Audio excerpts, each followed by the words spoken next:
सत श्री अकाल दोस्तों, मेरे चैनल स्टडी फॉर जीके च तुहाडा स्वागत है। अज गल करांगे यूनाइटेड नेशंस दी, जिसनूं संयुक्त राष्ट्र संघ के नाम नाल भी जानिया जाता है। इस तो पहला अपलोड की हुई वीडियोज़ नूं देख लेना, और अगर मेरे चैनल स्टडी फॉर जीके नूं सबसक्राइब नहीं किया तो प्लीज़ कर लो, बैल आइकन नूं प्रेस कर लो तां जो अपडेट समय सिर मिल सके। तो शुरू करते हैं। यूएनओ का पूरा नाम की है? देखो, यूएनओ का पूरा नाम है यूनाइटेड नेशंस ऑर्गेनाइजेशन, जिसनूं तुसीं संयुक्त राष्ट्र संघ के नाम नाल भी जानते हो। तो इस क्वेश्चन का राइट आंसर है 1। यूएनओ शब्द किसने दिता? देखो, जो यूएनओ शब्द है, ये यूएनओ शब्द दिता सी रूजवेल्ट ने, फ्रैंकलिन डी रूजवेल्ट। तो इसका राइट आंसर है 2। और ये कौन सी? तो याद रखियो, ये उस समय दे यूएस के प्रेजिडेंट सन।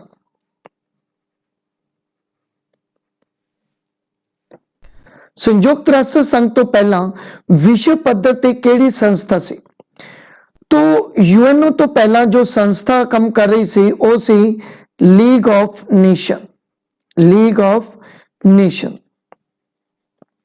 देखो होया की सीगा, 1914 तो 1918 दे विच जो पहला विश्व युद्ध शुरू होया, इस विश्व युद्ध तो बाद एक संस्था बनी जिसका नाम पिया लीग ऑफ नेशन। इहदा मुख काम की सी? इहदा काम सी कि भविख विच कुछ इस तरह की घटना ना होवे जो पहले विश्व युद्ध की घटना हुई है, लेकिन ये अपने उद्देश्यों दे विच पूरी नहीं उतरी। ठीक है, जिस करके ये 1920 दे विच बनी सी, लेकिन अगे चल के 1946 दे विच, पूरी डेट अगर लिखा तो 20 अप्रैल 1946 दे विच इसने अपना काम जिहड़ा सी वो बंद करता सीगा। तो इसकी जगह ते जो नवी संस्था बनी वो बनी सी यूएनओ। तो संयुक्त राष्ट्र संघ तो पहला जो संस्था बनी वो सी राष्ट्र संघ, जिन्हों लीग ऑफ नेशन के नाम नाल भी जाना जाता है।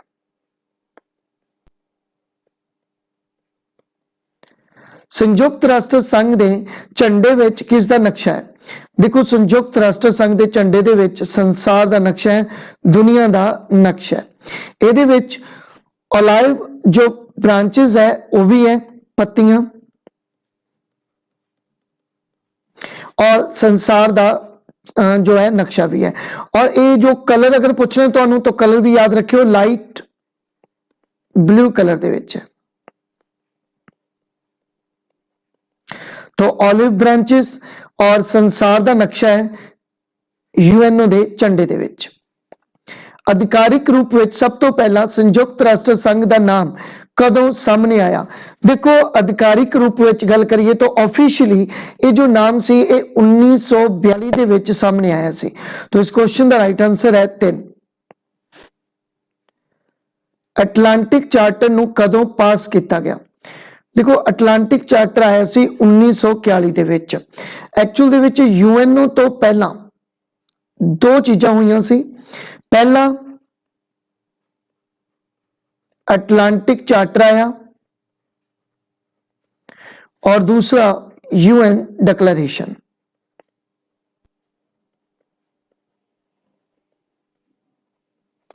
देखो, ये जिहड़ा अटलांटिक चार्टर सी, इहदे विच जिन्नियां भी अलाइड पावर सीगियां, उन्हां दे नाल कुल 26 देशों ने मिलके एक अटलांटिक चार्टर साइन किया, जिहदे विच ये कहा गया कि जिन्नियां भी एक्सेस पावर है, जिवें कि जर्मनी, जापान,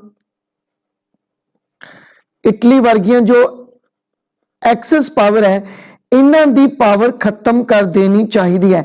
मतलब पूरे देश नूं एक बना देना चाहिए है, ये जिहड़ा गुट है ये खत्म कर देना चाहिए है। तो 1941 दे विच इस अटलांटिक चार्टर दे विच अलाइंड पावर दे नाल 26 देशों ने इस ते साइन किए और एक्सेस पावर नूं खत्म करन दी गल की। संयुक्त राष्ट्र संघ का घोषणा पत्र कदों आया? और उस तो बाद यूएन डिक्लेरेशन आंदा है। और यूएन डिक्लेरेशन आया सी 1942 ਦੇ ਵਿੱਚ। तो इस क्वेश्चन का राइट आंसर है 1। उस तो बाद डम बर्टन ऑक कॉन्फ्रेंस हुई सी और पूछते हैं कि ये कॉन्फ्रेंस कदों हुई सी। देखो जो डम बर्टन ऑक कॉन्फ्रेंस हुई सी ये कॉन्फ्रेंस हुई सी 1944 ਦੇ ਵਿੱਚ। तो इस क्वेश्चन का राइट आंसर है 1। और ये कॉन्फ्रेंस ਜਿਹੜੀ ਸੀ ਕਿੱਥੇ ਹੋਈ ਸੀ? तो याद रखियो वाशिंगटन ਦੇ ਵਿੱਚ ਇਹ कॉन्फ्रेंस ਹੁੰਦੀ है। और इसे कॉन्फ्रेंस ਦੇ ਵਿੱਚ यूएनओ ਦਾ ब्लूप्रिंट तैयार किया गया। संयुक्त राष्ट्र संघ के चार्टर ते कदों दस्तखत किए गए? तो यूएन डिक्लेरेशन ते साइन कदों हुई? तो भाई यूएन के चार्टर ते जो साइन हुए सी वो 26 जून 1945 ਨੂੰ साइन हुए। ठीक है, ये साइन किए गए सी। और अगर पूछ लें कि साइन कितने किए गए सी तो सैन फ्रांसिस्को दे विच ये जो है साइन किए गए सीगे। संयुक्त राष्ट्र संघ के चार्टर ते किन्ने देशों ने दस्तखत किए? देखो संयुक्त राष्ट्र संघ यूएनओ ते जो साइन किए सी 51 देशों ने साइन किए सी। क्वेश्चन का राइट आंसर है 1। 51 मतलब 50+1 50 देशों ने पहला साइन किए और बाद विच जो साइन किए सी वो पोलैंड ने साइन किए सी। इस करके असी बोल दें कि 51वीं जो देश है 51वां जो देश है जिसने यूएनओ ते साइन किए वो पोलैंड है। तो 50+1 के नाम इसनूं जानिया जाता है। संयुक्त राष्ट्र संघ के चार्टर ते 51 देशों ने टोटल साइन किए जिहदे विचों पोलैंड ने बिल्कुल लास्ट ते साइन किए। संयुक्त राष्ट्र संघ कदों लागू किया गया सी? संयुक्त राष्ट्र संघ जिहड़ा सी वो 24 अक्तूबर 1945 ਨੂੰ लागू किया गया। 24 अक्तूबर 1945 ਨੂੰ ਜਿਹੜਾ ਸੀ संयुक्त राष्ट्र संघ ਦਾ उदय होया ਇਹ कह सकते हैं। और संयुक्त राष्ट्र संघ ਨੂੰ लागू किया गया। संयुक्त राष्ट्र संघ दिवस कदों मनाया जाता है? देखो संयुक्त राष्ट्र दिवस मनाया जाता है 24 अक्तूबर। तो इसका राइट आंसर है 10। संयुक्त राष्ट्र संघ का आखिरी 193वां मैंबर कौन है? देखो यूएनओ के पहला तो टोटल मैंबर कितने हैं? यूएनओ के हुण तक टोटल मैंबर है 193। ठीक है, और 2 ऑब्जर्वर कंट्रीज है। 193 कंट्रीज के विचों जो आखिरी कंट्री बनी सी मैंबर वो सी साउथ सूडान। तो इसका राइट आंसर है 2 साउथ सूडान। अगर पूछ रहे ये साउथ सूडान कदों मैंबर बनया यूएनओ का? तो 2011 दे विच मैंबर बनया सी। एक्चुअल दे विच साउथ सूडान 2011 दे विच ही इंडिपेंडेंट होया।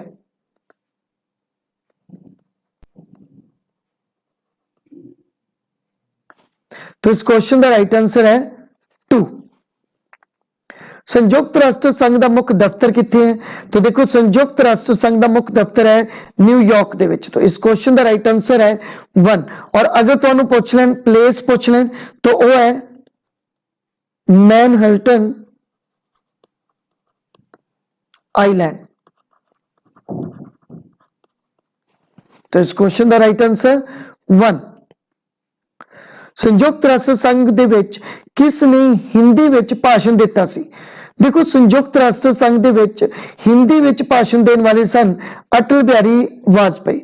तो इस क्वेश्चन का राइट आंसर है 3। संयुक्त राष्ट्र संघ दीयां कार्यकारी भाषावां किहड़ियां हन? देखो संयुक्त राष्ट्र संघ ने यूएनओ दीयां जो मानता प्राप्त भाषावां है वो 6 है। किहड़ियां किहड़ियां? फ्रेंच, रशियन,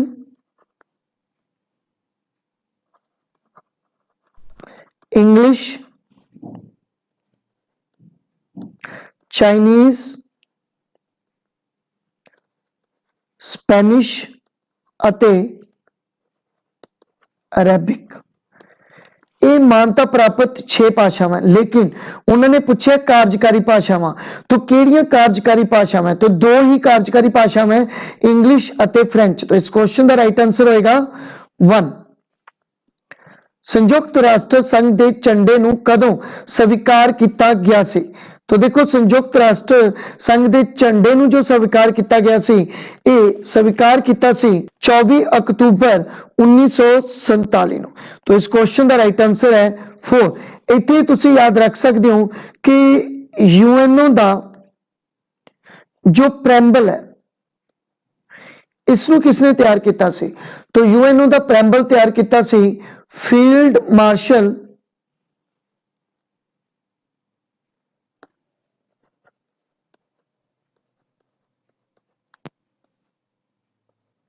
स्मिथ ने, SMUT Smith.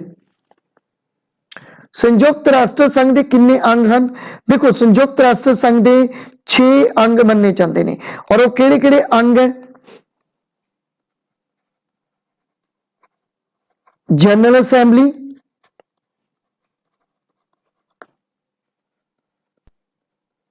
Security council, UN secretariat,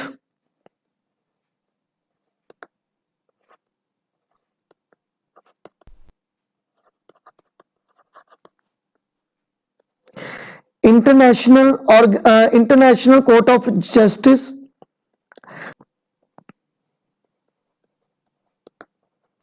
economic and social council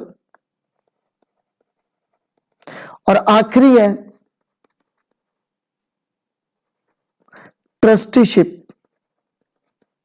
तो ये 6 अंग मन्ने जाते हैं यूएनओ के। General assembly, security council, UN secretariat, international court of justice, economic and social council और ट्रस्टीशिप। संयुक्त राष्ट्र संघ दी भाषावां विच आखिर विच शामिल की गई भाषा केड़ी है? तो देखो संयुक्त राष्ट्र संघ दी भाषावां विच जो आखिर विच शामिल की गई भाषा वो है अरबी। तो इस क्वेश्चन का राइट आंसर है 4। संयुक्त राष्ट्र संघ की जनरल असेंबली विच मैंबरां दी कितनी संख्या है? देखो संयुक्त राष्ट्र संघ के 193 मैंबर है और जिन्ने मैंबर संयुक्त राष्ट्र संघ के है वही मैंबर जिहड़े है वो जनरल असेंबली के मैंबर होंगे हैं। तो इस क्वेश्चन का राइट आंसर है 4। संयुक्त राष्ट्र संघ के मैंबरां के बराबर मैंबर जनरल असेंबली दे विच होणगे। संयुक्त राष्ट्र संघ की सुरक्षा परिषद के कितने मैंबर हैं? देखो संयुक्त राष्ट्र संघ की सुरक्षा परिषद के मैंबरों की गिनती है 15। तो इस क्वेश्चन का राइट आंसर है 1। और इन 15 मैंबरों के विचों 5 परमानेंट मैंबर और 10 मैंबर जिहड़े है ये नॉन परमानेंट मैंबर होंगे।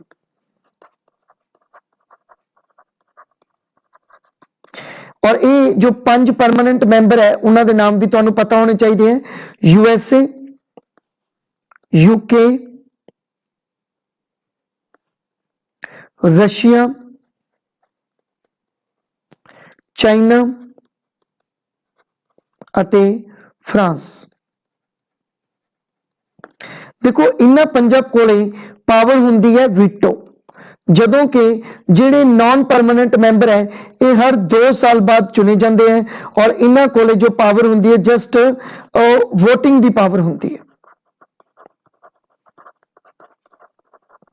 तो इन्नी डिटेल इस क्वेश्चन की याद रखनी है। सुरक्षा परिषद के कितने मैंबरों को वीटो पावर है? तो मैं हुणे दस्सिया कि सुरक्षा परिषद के 5 मैंबरों को वीटो पावर है। तो इस क्वेश्चन का राइट आंसर है 3। संयुक्त राष्ट्र संघ की कार्यपालिका किसनू कहा जाता है? देखो संयुक्त राष्ट्र संघ की कार्यपालिका कहा जाता है सुरक्षा परिषद नू। तो इस क्वेश्चन का राइट आंसर है 1। संयुक्त राष्ट्र संघ के पहले सैकटरी जनरल कौन सी? देखो संयुक्त राष्ट्र संघ के जो पहले यूएनओ के जो पहले सैकटरी जनरल सी वो सी ट्रिगवी ली और ये कित्थों दे सी? तो याद रखियो नॉर्वे दे।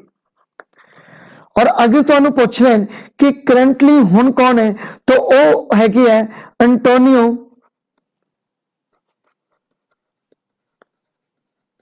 गुटरेस।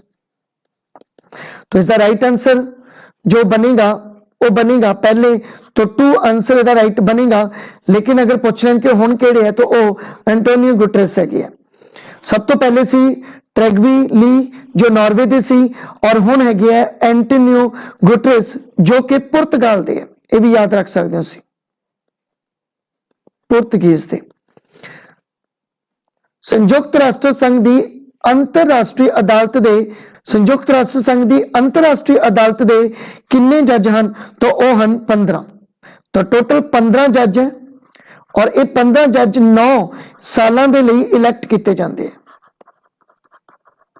और अगर पूछना है ICJ का जो प्रेजिडेंट है वो कितने सालों लिए अपॉइंट किया जाता है, तो ये 3 सालों लिए अपॉइंट किया जाता है, लेकिन जज 9 सालों लिए अपॉइंट किए जाते हैं। अगर पूछना है इंडियन जज केड़े जो ICJ दे विच है, तो उन्होंने नाम है दलवीर भंडारी।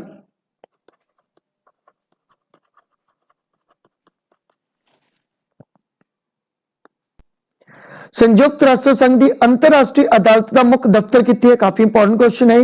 और संयुक्त राष्ट्र संघ की अंतरराष्ट्रीय अदालत का मुख्य दफ्तर है द हेग दे विच, नीदरलैंड। तो नीदरलैंड दे विच, द हेग दे विच ICJ दा हैडक्वार्टर है। संयुक्त राष्ट्र संघ के आर्थिक और समाजिक परिषद के कितने मैंबर है? देखो इकोनॉमिक और सोशल काउंसिल के टोटल मैंबर होंगे ने 54 और ये 3 सालों के लिए चुने जाते हैं। इत्थे तुसीं ये भी याद रखो कि ये जो कौंसल है आर्थिक और समाजिक परिषद, ये हर साल अपनी एक मीटिंग करती है इंटरनेशनल मॉनेटरी फंड और वर्ल्ड बैंक के नाल। ये भी तुसीं याद रखना। संयुक्त राष्ट्र संघ के आर्थिक और समाजिक परिषद के मैंबर कितने समय लिए चुने जाते हैं? तो मैं तुहानूं दस्सिया 3 सालों के लिए चुने जाते हैं। और इसका प्रेजिडेंट वो 1 साल के लिए चुने जाता है। संयुक्त राष्ट्र संघ का केड़ा अंग हुण अस्तित्व विच नहीं है? देखो ट्रस्टीशिप जो इसका 6वां अंग सी वो हुण अस्तित्व विच नहीं है। एक्चुअल दे विच ये बनाया गया सी उस समय जदों मतलब कोई देश जिवें इंग्लैंड दियां कॉलोनी सीगियां बस्तियां सी उन्हां नूं आर्थिक सहायता देण दे लई जिहड़ा सीगा ये ट्रस्टीशिप काउंसिल जिहड़ी बनाई गई सी, लेकिन हुण कोई भी कॉलोनी नहीं, इस करके इसका हुण काम जिहड़ा है वो प्रॉपर काम नहीं रहा कोई। संयुक्त राष्ट्र संघ की महासभा की पहली महिला प्रधान कौन बनी? तो देखो महासभा की पहली महिला प्रधान बनी सी विजय लक्ष्मी पंडित। तो इस क्वेश्चन का राइट आंसर है 2। तो thank you for watching. Please मेरे चैनल स्टडी फॉर जीके ਨੂੰ सब्सक्राइब कर लो, बेल आइकन ਨੂੰ प्रेस कर लो ताकि जो अपडेट समय से मिल सके और इस सीरीज दी वीडियोस ਨੂੰ देखने लिए मेरे नाल जुड़े रहो। तो थैंक यू।